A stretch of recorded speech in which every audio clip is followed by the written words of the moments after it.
Hello, everyone.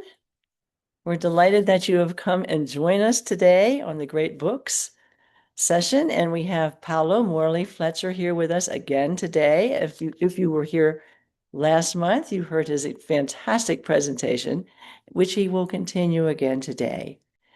Now, something we're going to do that's a little different today, we're going to ask those of you, after you put your email into the chat, if you'd like to join us. Paolo will be giving a presentation, and then you can ask him questions and make comments, but you'll be panelists. So you'll be joining us online, and we can see you and you can see us, and then we'll continue from there. So I'm going to go in the chat. We're going to wait a few minutes to see if other people would come. And as Georg, our fantastic person who takes care of all things technological for us, asked, would you like to be a panelist? So let's see who signs up and who would like to join us today. So we'll wait a few minutes. I'm joining you from Virginia, in the central part of Virginia. Here we go. Amy's here today. Hello, Amy. No thanks. Oh, come on, Amy. Come and join us. But don't if you don't want to. It's okay. So I'm the Dean of Students, as many of you know, and I'm delighted to be here today. Georgie cannot come today, so that's why I'm here, and neither can Jim. So let's see who else will be here today. You can, Yeah, of course. so I've asked people if they would like to join. They had the option. I think we can proceed to the presentation and then circle back how they feel after Paolo has done his Shall we wait presentation. a couple more minutes to see if we have more people? Or do you want to begin, Gail? I think people have come, and I think we can Okay. go. All right, Yeah. go ahead. Yeah. So, Victoria, thank you for your kind words and for opening so graciously our session today, welcoming everyone, and I'm delighted to be with all of you. So, I'm particularly delighted to be invited to conclude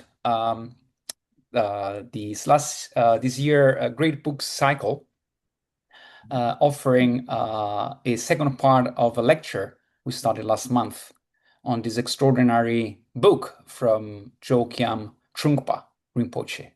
So hello everyone, I'm Paolo Morley-Fletcher and grateful to be with all of you today. So the book as you know, is entitled Shambhala, The Secret Path of the Warrior.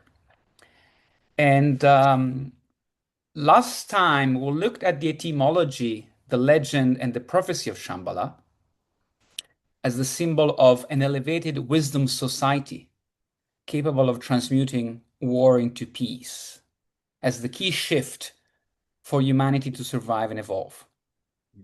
And as we remember, Shambhala is connected with the idea of an enlightened kingdom of peace warriors, as the archetype of a new breed of heart-centered leaders that are equipped with bravery and courage as the key and only weapons to awakening humanity, to awakening all of us to who we really are and are capable of becoming together as one.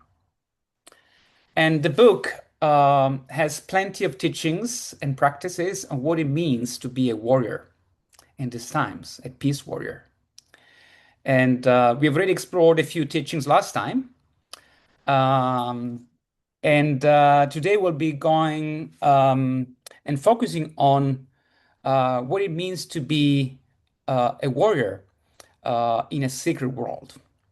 So the book invites to open to our sacredness as the core of what it means to be human, and as a leader, warrior, that we shall inhabit and lead from a place of sacredness, embodying our authentic presence to save humanity, otherwise tragically endangered in these times of war and conflict and fragmentation society.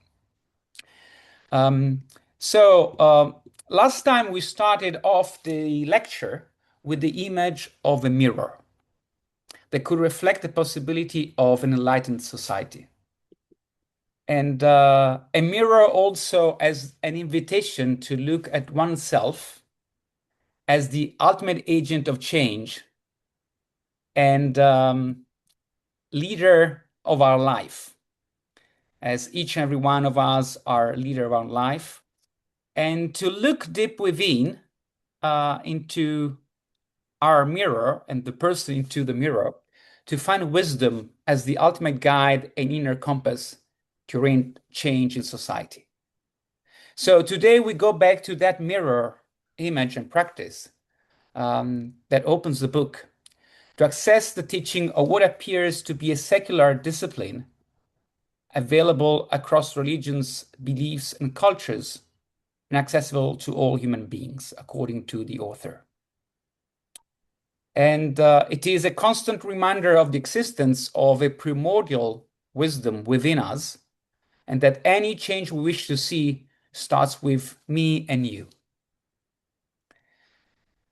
So the sacred path of the warrior is a path, according to the author, that is sacred and that requires the warrior's discipline.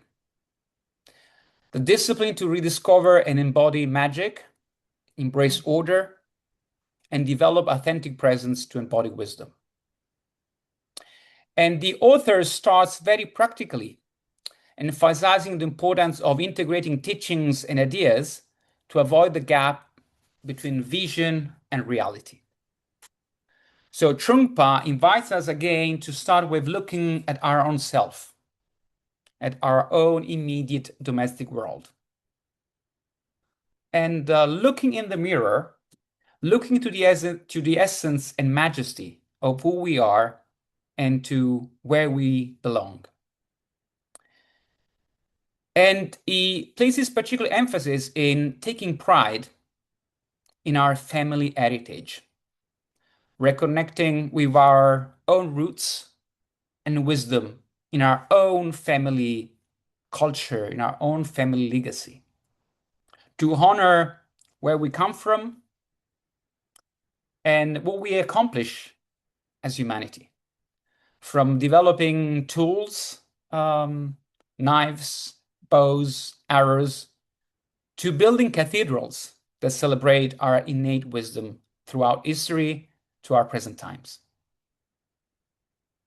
And he spends quite some time in speaking about present and our current times and the now moment. And particularly speaking about art, what he says that when you appreciate a piece of art, you appreciate the wisdom through the beauty in this very moment, in the now. And you connect with a secret essence that spoke to the artist that crafted the piece of art and still speaks through the art right now. So this very moment of now is always the occasion, according to Rinpoche, as the opportunity to connect and cultivate wisdom. So where you are right now, what you are right now, and your domestic family situation is both fundamentally important and sacred, as the place where you need to focus on. For Rinpoche, appreciating our shared human sacredness begins with taking interest for the details of life, applying awareness to what is present in this very moment. In a way, if you are unable to experience the now, it is because you are out of the present. You are looking for another now, either in the past or in the future. And you dismiss the sacred in every moment, in this present moment. You dishonor the present. We could say the present as the gift you're given with every breath at every single moment. So for Rinpoche, a society enters corruption and inevitable decline when the now, the present moment, is overlooked, is neglected. It is only in the now that we can join a vision and the action, touching the ground, embracing the practicality of ordinary life, and opening to the human suffering at the same time. So the Shambhala's vision is grounded on living this earth, not being secluded in a very high ivory tower. And living this earth, not a distant future or a remote past, in this very moment, with all that's happening and unfolding in the world. And our current society, says Rinpoche, risk to lose the principle of simplicity and efficiency, losing appreciation for life and the magic in life, as we emphasize speed, comfort, and automation, and this constant search for external answers. So there's a principle of magic in everything, according to the author. That is the magic that we can connect to in the now as we connect to our original state of being. And our original state of being for the author can be likened to a primordial cosmic mirror. Again, the concept of mirror. As a place that is unconditioned, is not reacting to circumstances, but is reflecting anything from a gross to a refined level. And the way to experience this primordial state, this primordial cosmic mirror that reflects anything and everything, is by relaxing and calming our mind through our inner silence. So here we go back to the idea of meditation that was so dear in the previous part of this lecture. Meditation seen as the royal doorway to the path of the warrior. And in meditation, you are neither for nor against something. For Rinpoche, meditation invites to adopt an unbiased approach, where you learn to accept and express existence directly. By looking at the things without saying this is for me or this is against me, whether it is a thought emerging or a drop of rain or a cloud. In taking that unattached approach, we experience wisdom in the cosmic mirror, as a vast realm of unfolding limitless perceptions. And it is particularly perceptions that are important, as senses are seen as the medium we can access our inner magic. So experiencing through our senses, through all our senses in one, we could say the sixth sense is when all our five senses are integrated into one. So this ability to sense, to experience using all our senses, not just our head, becomes a sacred practice in the book and the source of wisdom to access this model society of Shambhala. And it is viewed as the way to communicate with the phenomenal world, to commune, if you wish, with the depth of the world, with the greater world that is unfolding through us and before our eyes. And in meditation, we train to access deeper perceptions, deeper sound and sight, to get to see within and through and beyond what is merely visible. And we access our innate supernatural state. This is how Rinpoche calls it, as the magic of the primordial wisdom we all have access to. And this magic or wisdom is called Drala. Drala is a Tibetan word that literally means above the enemy or beyond aggression. So our inner magic is interwoven, and our wisdom is interwoven with the idea that magic dissolves the walls, the separation between the visible and the invisible worlds. There's no duality between me and reality, between me and other beings. So it is a way of sensing and seeing that can only be grasped with all our senses into our heart. And as Trungpa says, so that what is invisible to the eye becomes visible as the living magic, the living fabric of reality. In a way, it echoes Le Petit Prince, The Little Prince, by Antoine Saint-Exupéry, where there's this beautiful saying, what is essential, it is invisible to the eye, it is only with the heart that one can see rightly. So there's this idea of connecting deep within through our heart into the silence to a greater field that speaks and that guides us to embrace wisdom, to be guided by wisdom. So discovering this living magic of reality, discovering Drala, is to establish ties, intimate connections with the world and the elemental quality of reality. And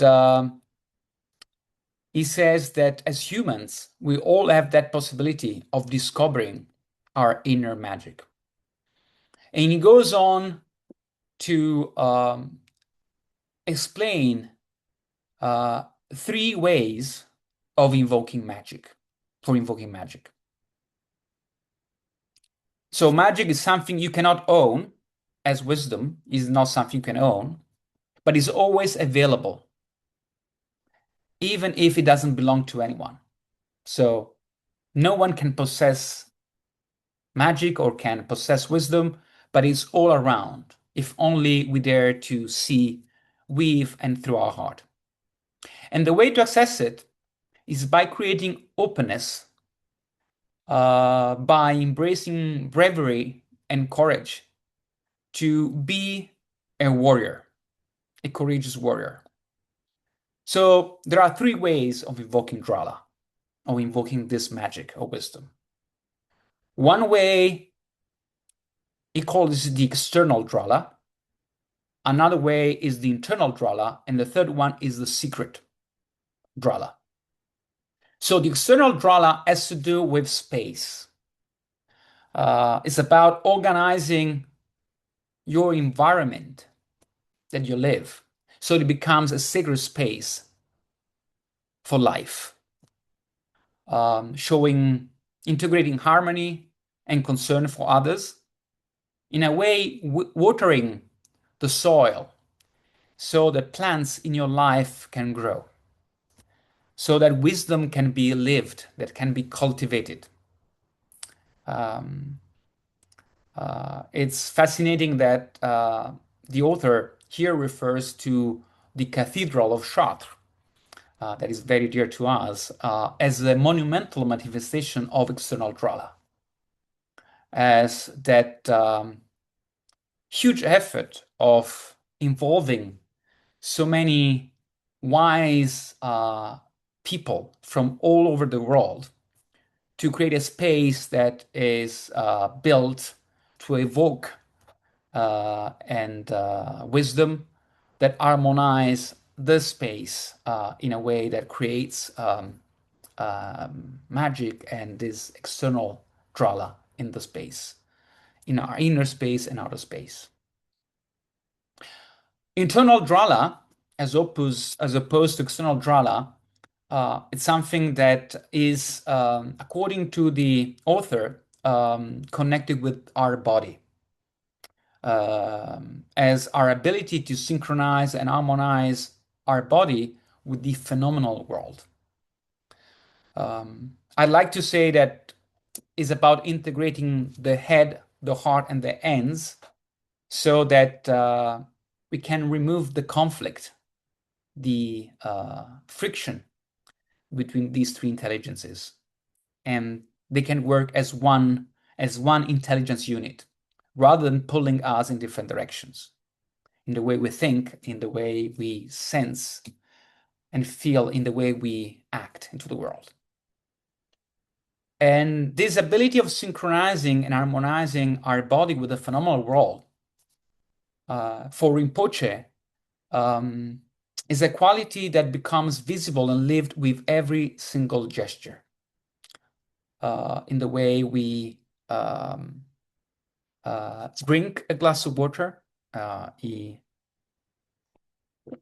shares an example of lifting a cup of tea, how we drink tea, in the way we move around, is a bit about being aware of how our body moves into the space, and with the body, how our thoughts move, our emotions move, and how our actions and decisions take shape.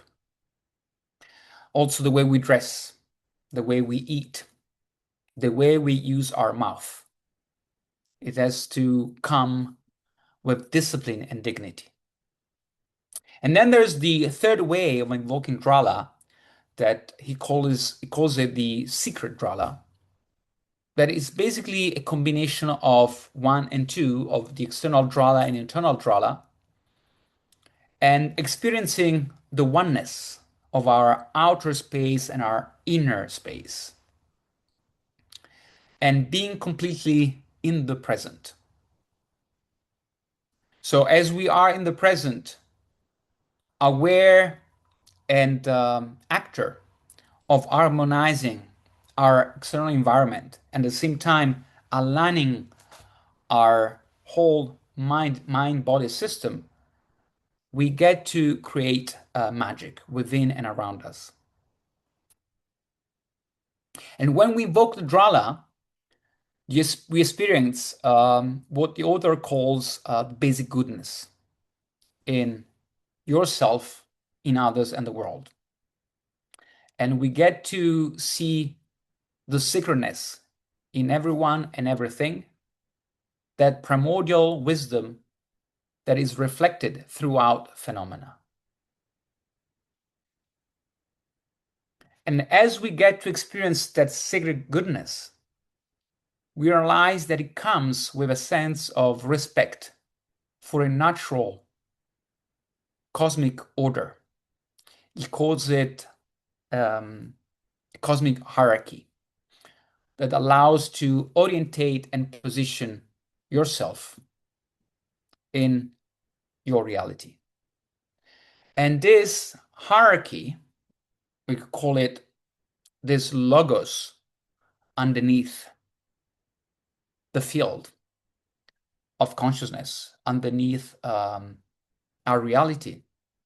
Trungpa says it is reflected and expressed by a trilogy, by a trinity made of sky, earth, and man. Highlighting the importance of uniting in us with simplicity, the sky above as the vision we can connect to, with the earth below as the practicality of life. So there's always this invitation to integrate the above with the below at the center of who we are as humans. And it is fascinating to note that in this respect, in Chinese, the ideogram for king or ruler is the result of a vertical line joining 3 horizontal lines, each symbolizing respectively heaven, heart, the earth, and man. So as to indicate that the king or the leader, we could say, has the power and mission to join heaven and earth in a good human society, to integrate and align himself and others vertically and horizontally, inside and outside, we could say, to serve the world. And that alignment suggests a parallel existing between the social and the natural dimensions, as if there were a correspondence between what happens outside in nature and in society with what is manifested within. And this concept goes back in history in how leaders were viewed in their capacity to create harmony in their kingdoms. So when, say, there was a plenty of rain fall and vegetation would flourish and the economy would grow, and the king would be seen and respected. Or the opposite, if drought would come, the power of a king would be in doubt, as not able to align the internal and external world, not be able to create balance between the earth and the sky, within himself and within others. So for Rinpoche, healing society goes hand in hand with healing our personal and elemental connection with the world. We could say that the principle of sky, earth, and man describe the natural hierarchy as a way of viewing the order of our world, of our cosmos. And it goes on in describing how this order reflects in various ways, how it can be embodied, how it can also be expressed simply by bowing. So it goes on describing the art of bowing as the art of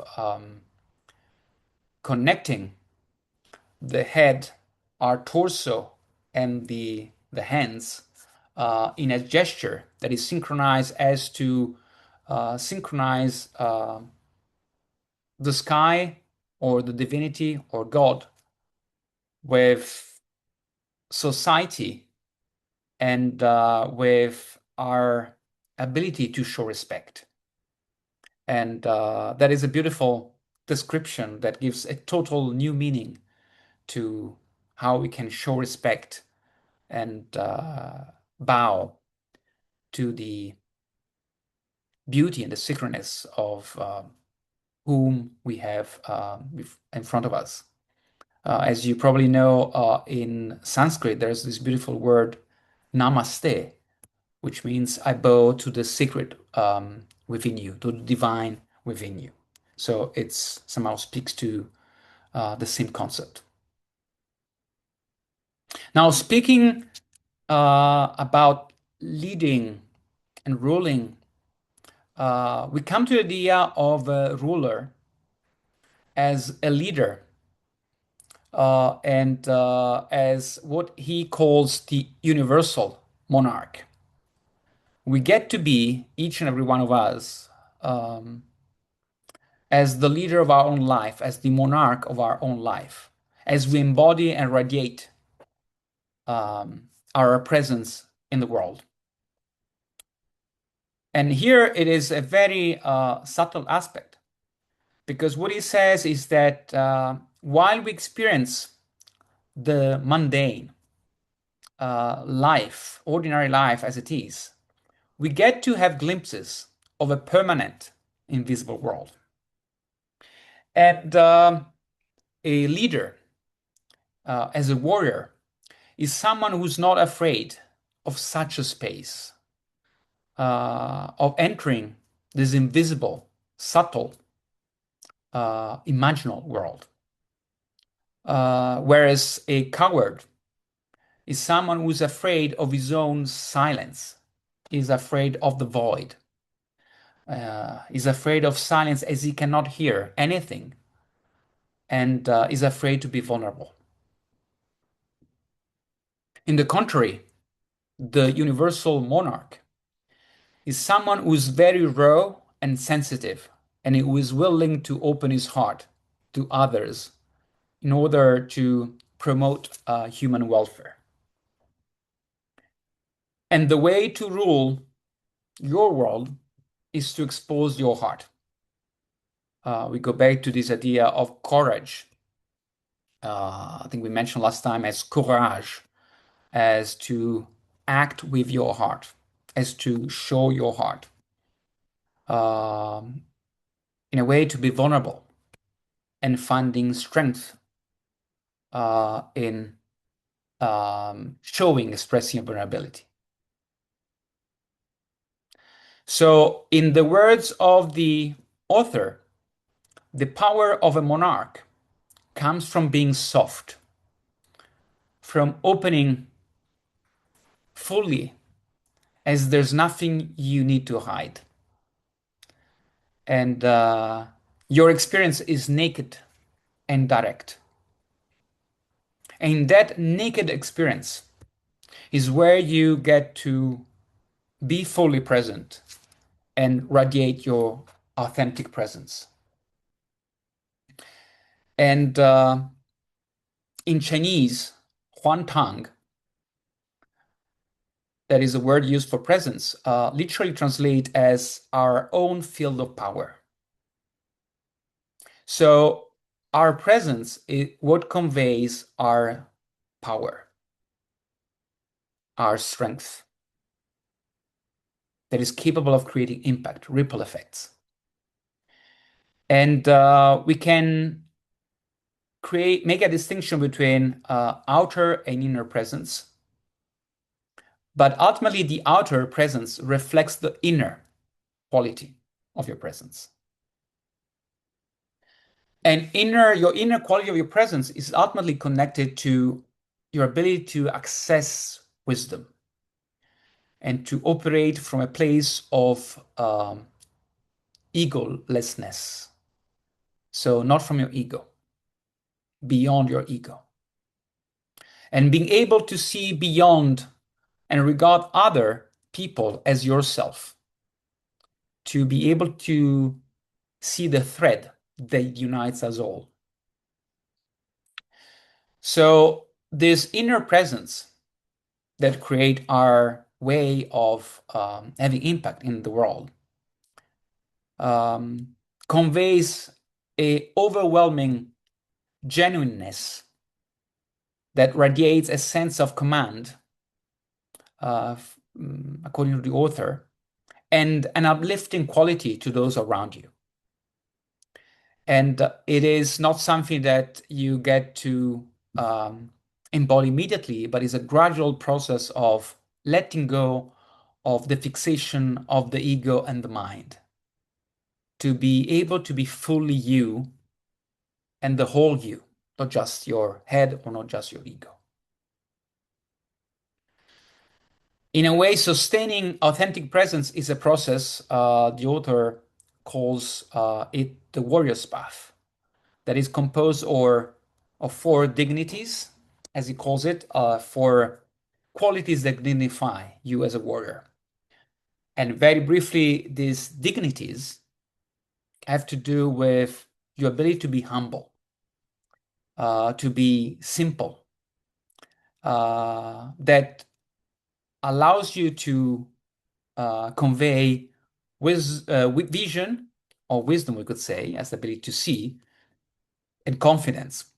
As a tiger that confidently moves in the jungle, from the nose to the end of the tail, with a sense of easiness and simplicity, and yet extreme power. So this is one dignity. Another one is the youthful energy you can connect to when you express your your art, your artfulness, and your mastery.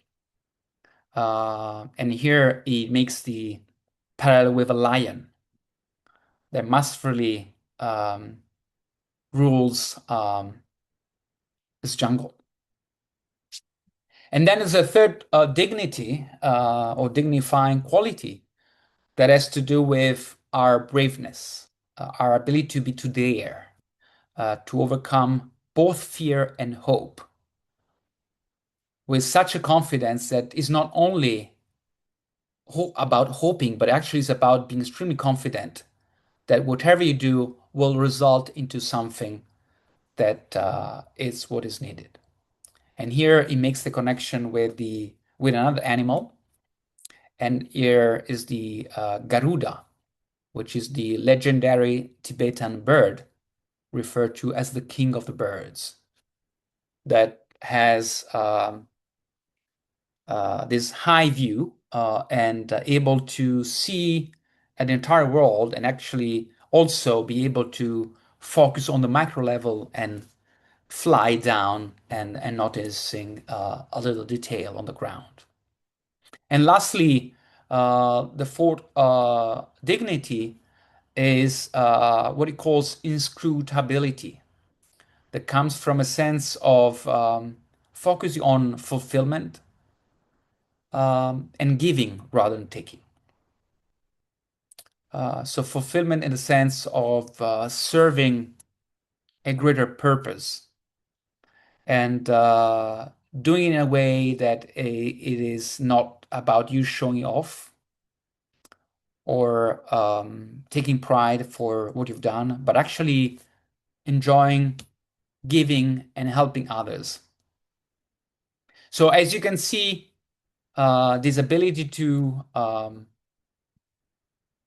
cultivate authentic presence is a process of continuous expansion and unfolding that is grounded in an egolessness, we could say, and embracing this underneath primordial wisdom we can all access. So ultimately, the Shambhala lineage is the idea that each and every one of us is connected to that ground of wisdom that is accessible and is vast, is simple and profound at the same time. And as we said, it is a cosmic mirror that reflects within us everything that is outside. And so we get to participate as an hologram and reflect all the beauty and all the possibilities that are around the moment we embrace wisdom and we get to use it as a way to engage with this greater reality of consciousness. And again, the way to enter such a field, to go into the cosmic dimension of the mirror and the wisdom space, is through our own silence, through what he calls it meditation. And it is through this space that we get to elevate wisdom within us and around us, and we get to illuminate the world.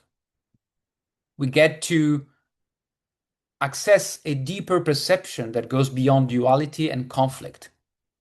And we are able to express the magic in the fabric of reality, the Drala. So, conscious of time, to conclude, I'll say that the book reminds us that the kingdom of Shambhala is a realm always accessible to human beings, accessible the moment we dare to open to that possibility of a wisdom society in our heart. And in that moment, we connect with the ultimate rigden of Shambhala, or the kings of Shambhala, but actually it's the king within us, the leader within us that is waiting to serve. And we get to embody our innate intelligence that unites both gentleness and fearlessness and evoke that wisdom in those around us. So the Shambhala metaphor, we could say, invites us to connect with a sacred and elevated space of peace within everyone that shines light onto the world, even in the darkest times. So it is ultimately an invitation to become wise leaders. He calls it leaders of humanity and the guardians of human wisdom, capable of elevating consciousness and fostering peace as the mission of a new heart wisdom leadership paradigm. And with that, I think I'll pause here.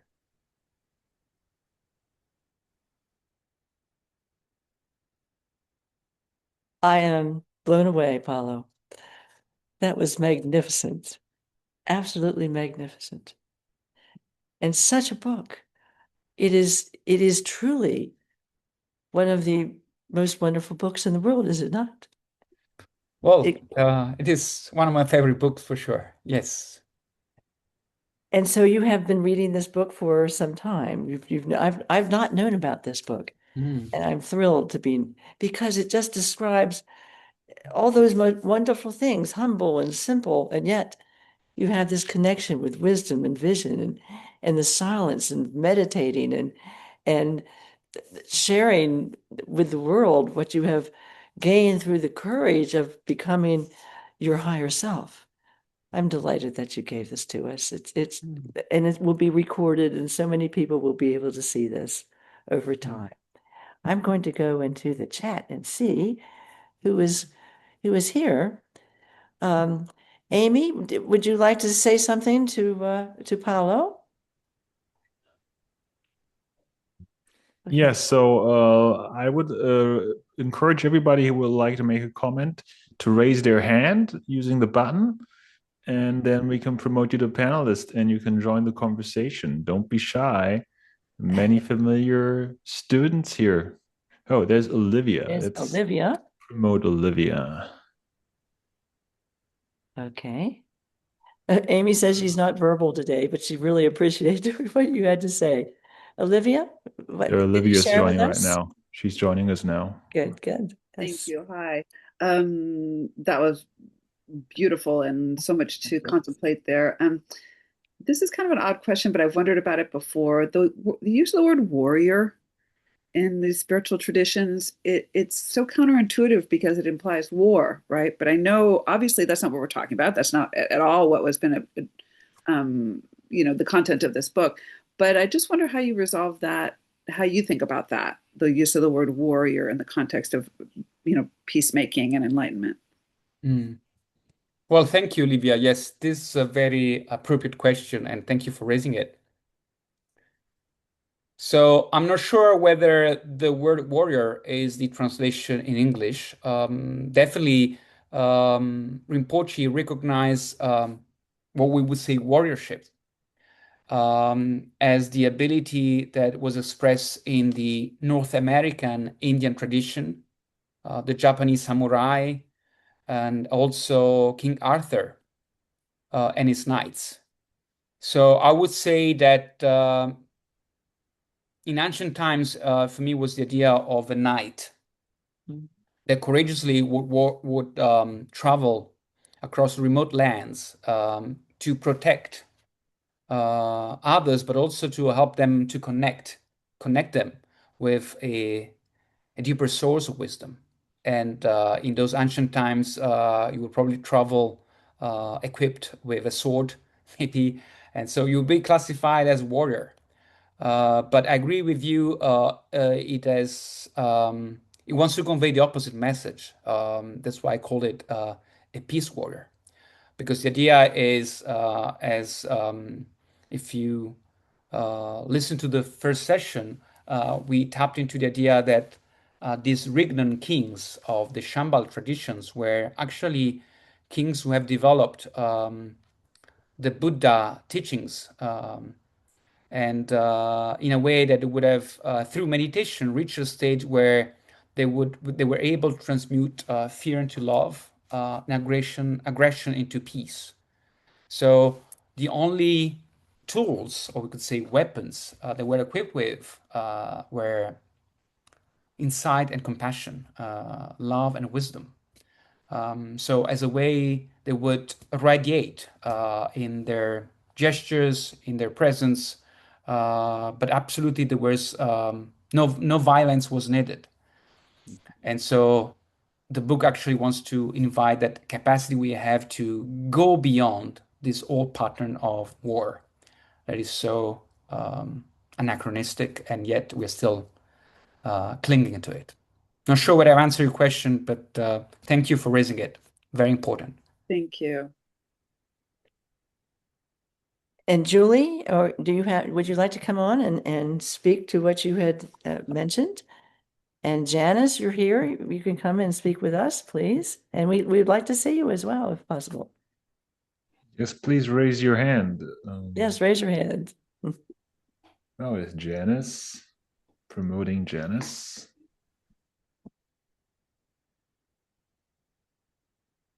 There she is. A beautiful rose. There she is. There. Hello, Janice, dear Janice. You're still muted, We Janice. can't hear you, Janice.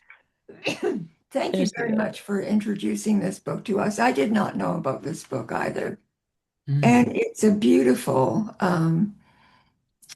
view of what we can be, what we could become. And I love all those ideas of the mirror that we're looking at, that it looks at us, the back and forth. But in reality, we're full of fear in the West often. And we lack feeling in the West sometimes. And we need to feel again because our heart and mind are separate and we're not coherent necessarily. And so there's this ideal out there, and that there's us here with a whole assumption of otherness, of separateness, of inner and outer. And now we're presented with this way of being. So I know you talk of meditation as being a route to find this, but could you talk about this a little further in terms of your own experience, in terms of these basic assumptions in the Western mind that limit us, really? Well, thank you. So let me see what comes up. So fear is a very important aspect that shapes our reality, and we give a lot of importance in the West. We could say that fear is very much connected with our human experience, our experience of being incarnated and living in this planet. We could even say that fear is somehow a force of gravity that pulls us here in this dimension. So it is very inherent to our experience. And yet it is only one end of the spectrum of what we get to experience.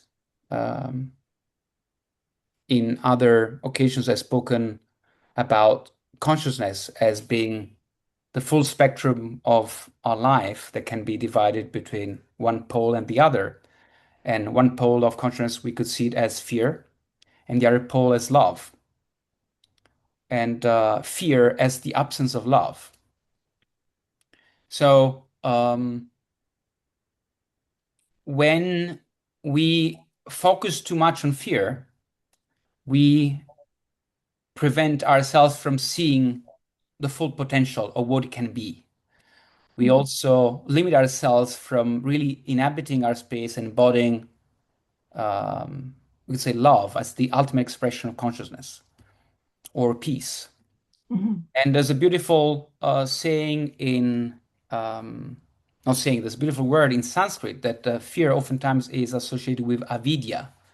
And avidya means our inability to see.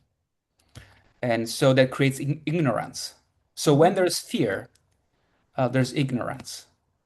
And when there's fear, there's darkness, which is a very, let's say, natural aspect of our life. But we could say also darkness as a place where the light doesn't enter.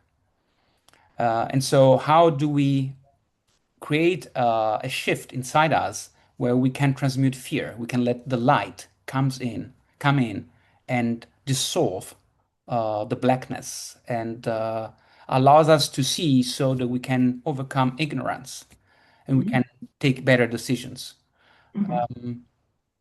But acknowledging fear and acknowledging our fears is extremely important.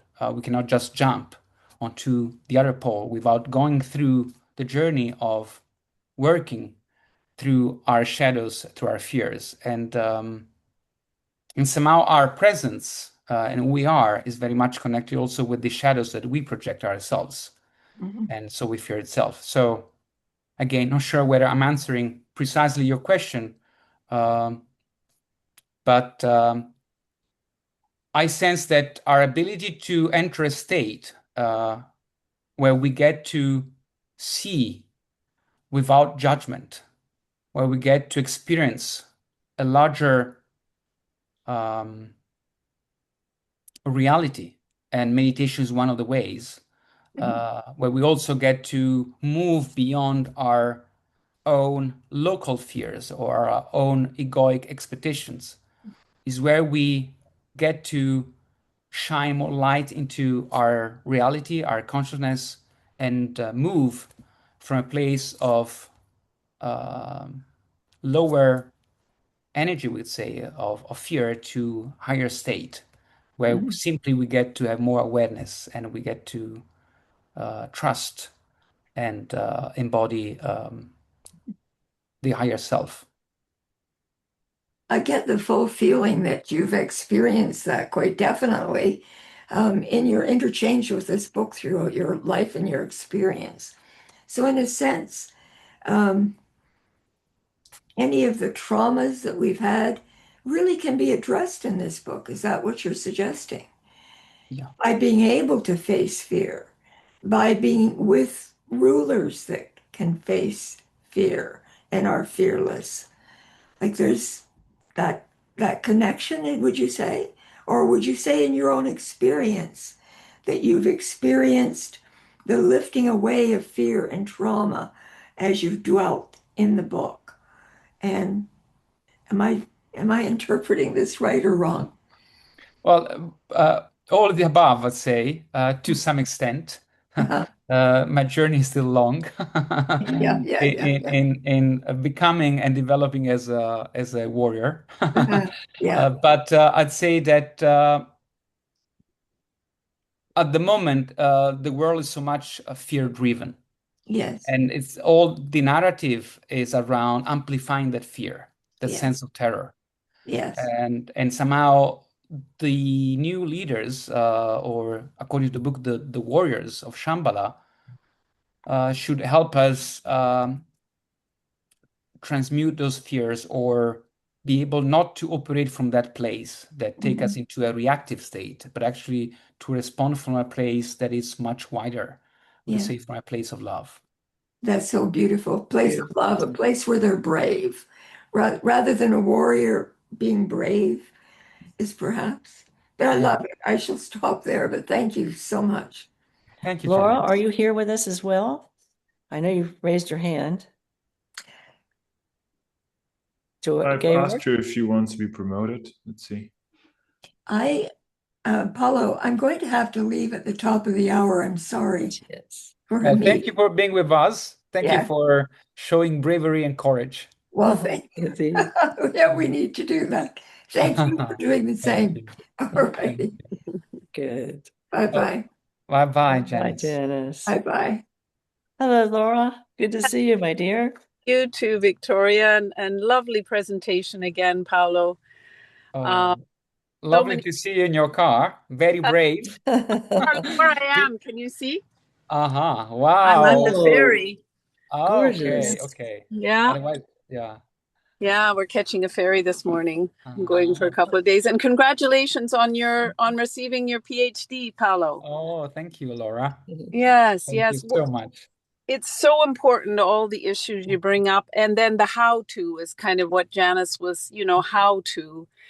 And in my experience, I would say groups who are we exemplify courage. We sort of exaggerate the individual courage when we come together as groups to really feel into the truth. So I work a lot with energy, and fear to me is an energy of contraction. So that's why it's ignorant, because it's separate from life. It's pulled in. It's the trauma of I can't be here. So it's a contraction. And so, in my experience, the only way I can be with my own contractions or others is that softness and the humility to be with that which has exited life, that which doesn't know itself as part of life. And I feel that's the cultivation of compassion, that I can soften my energy enough to, instead of resist fear, which is very alive in our culture, I can be intimate with it. And how can we be intimate? Because that is what dismantles fear. Because it can't go to the naked place. It can't be humble and vulnerable. It can't be all those things. It's the opposite of all those things. And we all carry it. And since I've been working with Thomas Hubel for so long, that's all he does is he just, whether he's addressing a group or an individual, it's like, be with where you are. Like, what are you feeling when you say that? What do you feel in your body when you're talking about that? Because we often talk over trauma. We talk over fear so that I don't have to feel my fear. I can be very clever and talk about it. But I'm also just, I'm doing another resisting fear thing, right? So it's a very entangled field of relation we have with fear. And I do think humility, I think or humble, that's a word you used. And that's essential. Yeah, I've got to come down from my high horse of my whatever I think it should be and come down and be intimate with fear. And that's a huge softening. And I think that's our feminine aspect within each of us, whatever gender our bodies are. It's the feminine aspect that's the portal. And we don't have a lot of that, as you know from your advisor, Anne Baring, in her brilliant book. I just listened to an interview of her on her new book.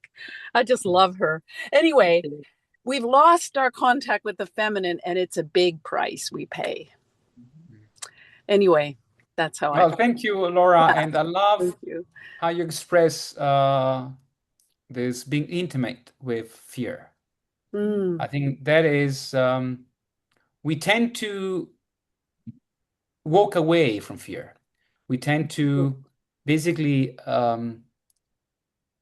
play the same game that is that of contracting, of rejecting, of denying. And actually, the moment we get to actually go towards fear, welcoming it somehow and embracing it, is where the magic happens, is basically wrapping our fear with love. Exactly. So when we wrap it up with love, in any way we can see that happening in our own way. There's no a single way, but it's where we become closer to fear and we get to dissolve it. And I also like that you spoke about contraction. That reminds me of the breath. We constantly contract and expand through our breath. So in a way, is also about embracing our duality and polarity of fear and love, contraction and expansion. And only by joining the two, we get to live it. We get to co-create it. Exactly. Yeah. Because we're the transmuters, the embodied being I mean, there's other stuff that happens when we die, but as an embodied being, we are the transmuters of those contractions and liberating them into a flow, which is love. Love is a flow. It's not, yeah. So Yeah, I'd say that we get to be the alchemist. So speaking about Anne Berry, yes, yeah. and in that way we get to transmute Mhm. whatever we come in contact with something else. Yeah, And I also like you spoke about humility or reconnect with humility. Um, and to me, what is beautiful about the book is that invitation of a warrior that is brave to be who you are. Braveness as showing who you are naked, without an armor, without hiding away. But in that capacity of showing who you are, you become an example to others. You become a beacon of light. And so yes, there's something there in that ability to be fully yourself, embody your full self, and in a way that uplifts others yeah, around you. yeah. Beautiful. I call that grace. It's where you'll walk with grace because you're in touch with that higher dimension in relation to the horizontal wounded field that we're all born into. You know, and we have ancestral trauma. We have, many things. So thank you so much, Paolo. It's Thank you, Laura. so worthy. And I think the bravery, I don't know about you, but writing a PhD, I have to be very brave because I am coming forward as myself, and And it's you're not doing very easy. well. You're almost there. I'm almost there. Thanks, That's great. Victoria. But it takes a lot of courage, and I think that's why it's taken me 7.5 years, Exactly. to be honest. So yeah. It is very brave. Well Yeah, done, Laura. yeah, thanks. Well, I'm sure the You're same walking your applies to you. path. It's like a way of putting my voice forward, and there's a part of me that goes, wow, what am I doing? Thank you so much, Paolo. Thank you. Seema, you just made a comment. Are you here? Would you like to come on and speak to us and speak to Paolo quickly? The time that we have? Perhaps not. Well, she just put, anybody else would like to come on? All you have to do is raise your hand, and Georg is still here with us, and he'll let you on in these last couple minutes. Yes, don't be shy. The inner warrior Don't be shy. awaits. Yes, exactly. Come and experience the magic all around you. No, there are some questions in the chat. Do we look at those? Okay, let's look again. Oh gosh, it goes on. How do we reconcile the radical tenderness with the realities of contemporary life? Organizational power, conflict, social injustice. This will take you all night to answer these questions, Paolo. What does genuine warriorship look like when tenderness must coexist with boundaries and accountability? Yes. Yeah, so I'll try. I'll give This it a was try. Seema. She wrote this to us, Yeah. but she's on the move, she Yeah. says. That's difficult to answer. So I think that I'll start from the word tenderness, Mhm. which I'm not sure it is a word used in the book, but it definitely refers to what we could think as responding from a soft heart.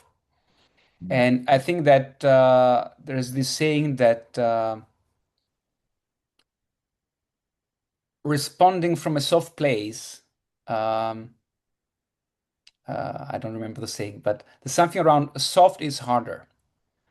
We tend to make this distinction between everything that goes with the rational is hard, it conveys strength and power. But actually, according to the book, and I do believe that when we operate from a place that comes from love, that's from the heart, is where we get the more durable results because we get to melt what is rigid, what is static, what is frozen, and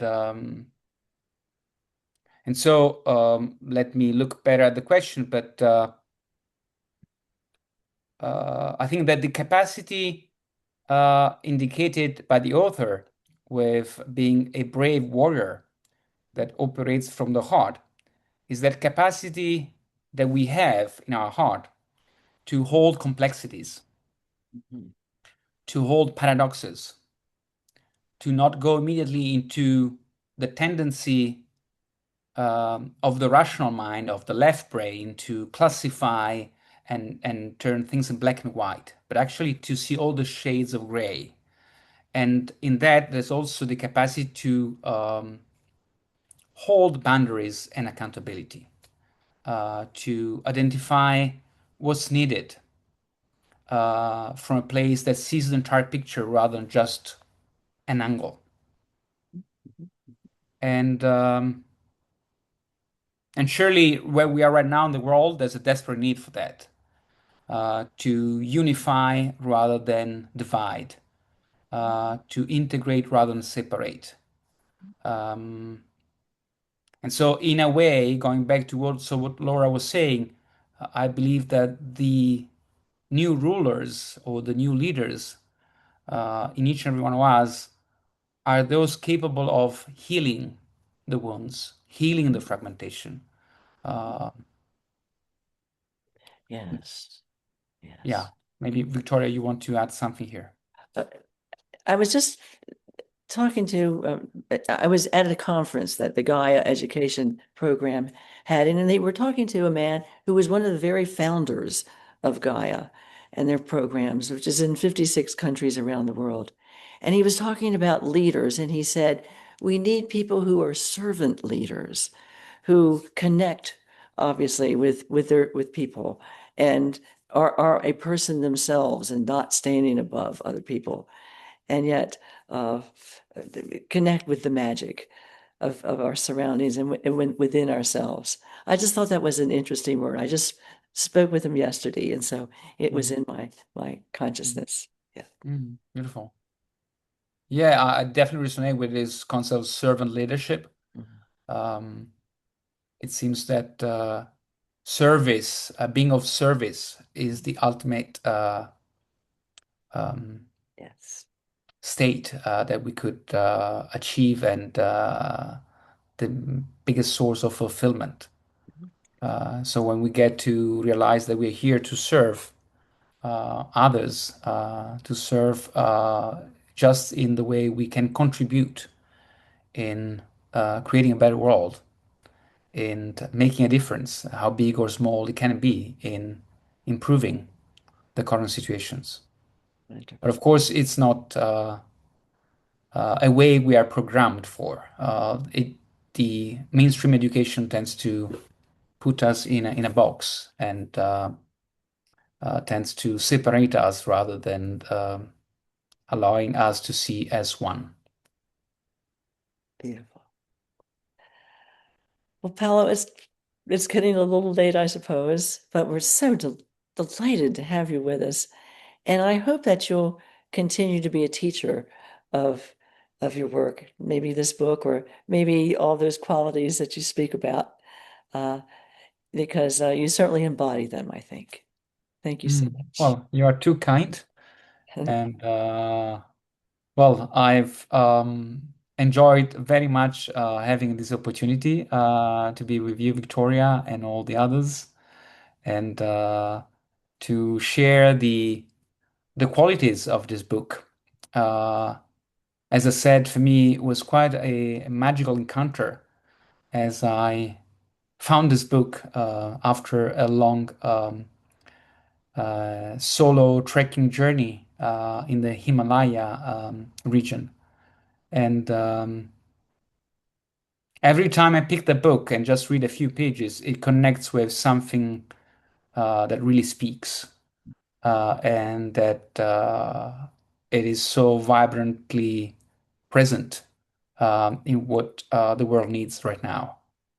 So even if it is just for that, as to offer a new angle, a new perspective, something that it uplifts me, and I hope that at least gives a different angle, a different lens we can use to see at the world. Wonderful. Well, the book indeed is vibrantly present, and so are you. And so we thank you for today. I think we'll end our session for today. And thank you to everyone who has been here today. It's been delightful and enlightening for all of us, I'm sure. Thank Thank you. you. Piacere. Thank you, everyone. Buonasera. Buonasera.